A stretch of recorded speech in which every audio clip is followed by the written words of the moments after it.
you mentioned forces greater than us. So that brought me to made me remember a certain question I was going to ask earlier. Is it every problem that principles can solve? Because like the Bible stated, the part in the Bible that stated that there's some problems that cannot be solved by prayer, only prayer and fasting, or I can't remember precisely. But is it every problem that searching within can solve, the practice of principles can solve? Yes. There's no problem. There's no problem that is greater than knowledge. So is it every problem that knowledge can solve? Yes. The reason that thing is a problem in the first place is because, like we've said many times, you are ignorant of that particular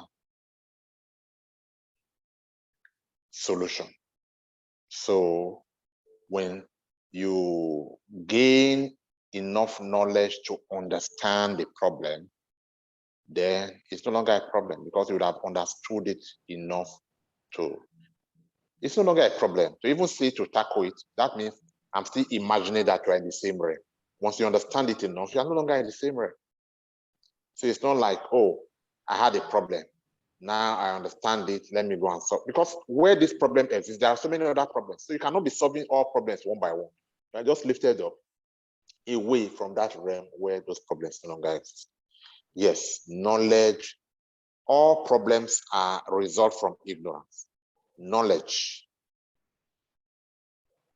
solves all problem. All problem would represent darkness. Light would be the solution to all problems. All right. So when we said this kind of problem cannot be solved except by prayer and fasting. Yeah, it's the same thing. It's exactly what we are saying. What does prayer and fasting mean? Prayer, you remember we talked about fasting and then prayer going along with fasting? Yeah. That fasting simply means that you are giving what, in this particular case, specifically, your meal to stay hungry. You are making sacrificial giving of your meal. And you say, other people should have my food and eat and be happy in my place. And then you seize the opportunity of being in that mode, being in that state, to be alone, to seek connection with your inner. So prayer and fasting is not just in the words prayer and fasting. Look at the meaning behind it. It simply means you are giving to be alone, to establish that connection with your inner to knowledge. So it's the same thing. So when we say this kind of problem cannot be solved unless by prayer and fasting, we are saying this kind of problem cannot be solved in the material, in the worldly way. You need to go gain knowledge to be able to solve this kind of problem. Prayer and fasting, it means gaining knowledge. Okay. Prayer and fasting means I should have eaten this food, but I'm giving it up as sacrifice. So it means that if you have your lunch while you are fasting and you lock it up, and after fasting you come back, you eat that lunch. That's not fasting. So you give up. You look for somebody who is hungry. And imagine the pleasure to give you to sit at somebody who was hungry, eat your meal, and you have now, because we said part of the journey, you must make everybody, as many people as you can, smile. Imagine the happiness that it will bring to that person. So that elates you, that, wow. So you are now capitalizing on this new level. I mean, even if you didn't watch it physically, but that imagination that, oh, this food is bringing happiness to somebody else, all right? And then the only other thing, logical thing to do is because the frequency at which you connect is not, especially at the beginning level, it's not instantaneous. You need to especially be in the mode to be able to connect. So whatever can get you in that mode, you want to practice it, to be in the mood, to be able to connect. So usually it's like we talked about, see, as part of the law of attraction, all thought frequencies are not the same. Some frequencies, I mean, they vary. So depending on what frequency you find yourself, you could attract similar frequencies and be able to communicate at that frequency. All right. So if I'm not overemphasizing, prayer and fasting is just the process that you have to go through, and ultimately the doing of actually connecting. And every time you are connecting, what are you looking for? You are submitting yourself for teaching. So teaching. So there is no problem that cannot, where did the problem come from in the first place? All right. There's no problem that cannot be solved once you have enough knowledge of it. So anything that you have enough knowledge of, when you didn't know it, it will be, how am I going to do it? But once you know it, you have tackled it, you have overcome it, and it's no longer a problem. Yes, all problems have their origin and their solution in the spiritual. With the right knowledge, they will cease to exist. All right. When light comes to darkness, is the light looking for the things that are hidden in darkness? No. To catch and prosecute? No. So all the cockroaches, all the rodents, your rats, your rabbits, and ants, and all of these other kind of animals that depict darkness and death and debris. Do we look for them one by one? We don't look for them one by one. Even before the light gets to them, once you are approaching with light, they start running. Yeah, true. So the same thing with problem. When you have knowledge, you come across above problem. Some of your questions seem to expect answers like, oh, for this problem, this is how to solve it. For this problem, this is how to solve it. For this particular one, if you do it like this, do it like this. No. One solution solves all problems. All problems is represented in darkness. There's no, this problem is this is all darkness. Or another word for darkness is ignorance. All right. Okay. As knowledge conquers ignorance, so does light conquer darkness. We don't look for them one by one. Yes, all problems can be solved by knowledge. Once the knowledge is not there, then it's a problem. How do we move aircraft against force of gravity? Because once it gets there, it must be forced to come back. So how do we ever move aircraft against the force of gravity enough to propel it out of the atmosphere level where the Earth has that gravitational effect on all objects? At one time, it was a problem. But when the knowledge came, we did not only move above that gravitational area and be able to suspend objects outside of that force that will just keep hovering, keep rotating in form of satellite around the Earth. We are now able to also go all the way to other planets. So much that we're able thinking, I mean, we as in human, of living, building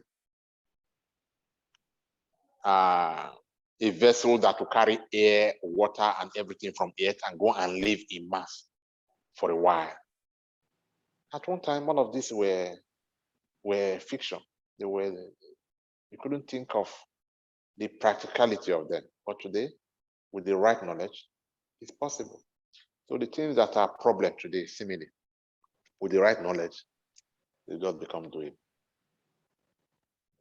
All right, so at what realm should we be when we're solving our problems? Because earlier you mentioned, that we are not in a certain realm. I'm just wondering, at what realm should we be?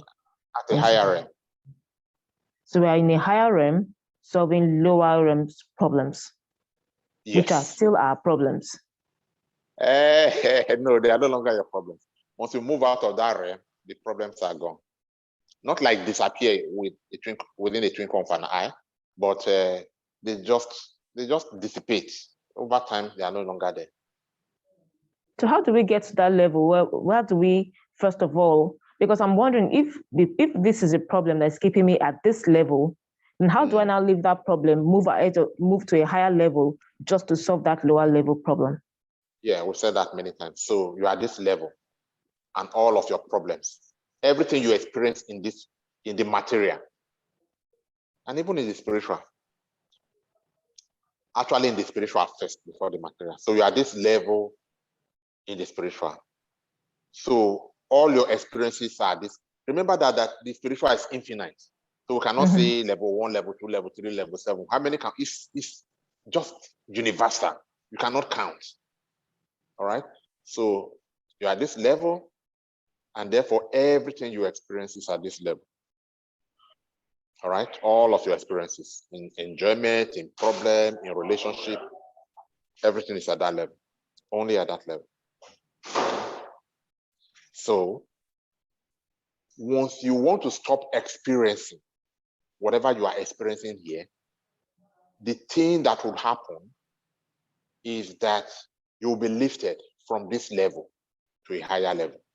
At this level, this level also has its own atmosphere, its own aura, it's a different realm from this realm.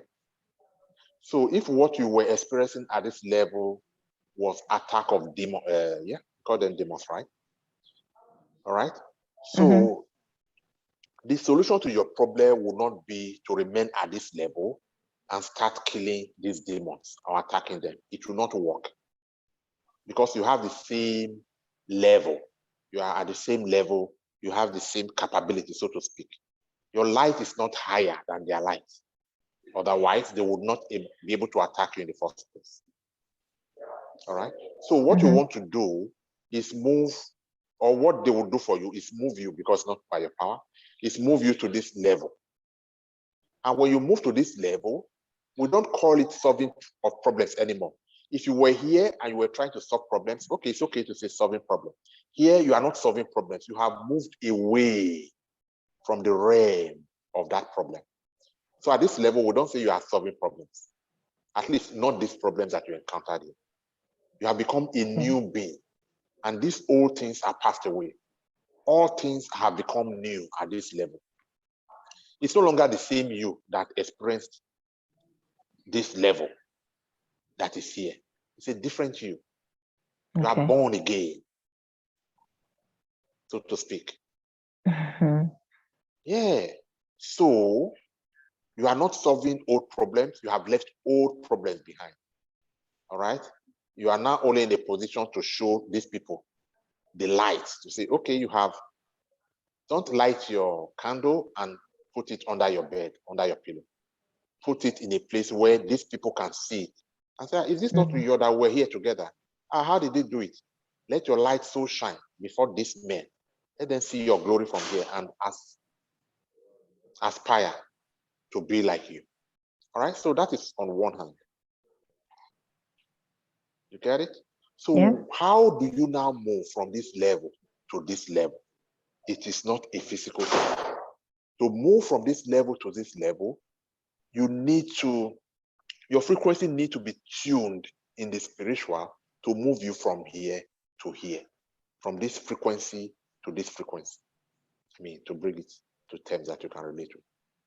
And the only thing that can do that, that can tune you away from this level to a higher level, is to put it along the terms that you know, is for the book of life to be looked at and say, check Uyo. What and what? Give me 1 or 5 reasons why Uyo should move from here. Even though it is not exactly so, it's something like that's already programmed. It will just happen automatically. But just to bring it to the level where everyone will understand it.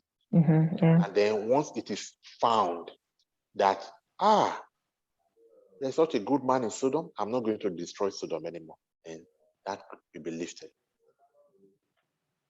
So what are the things that they are seeing that will let them know that you deserve lifting from here to here?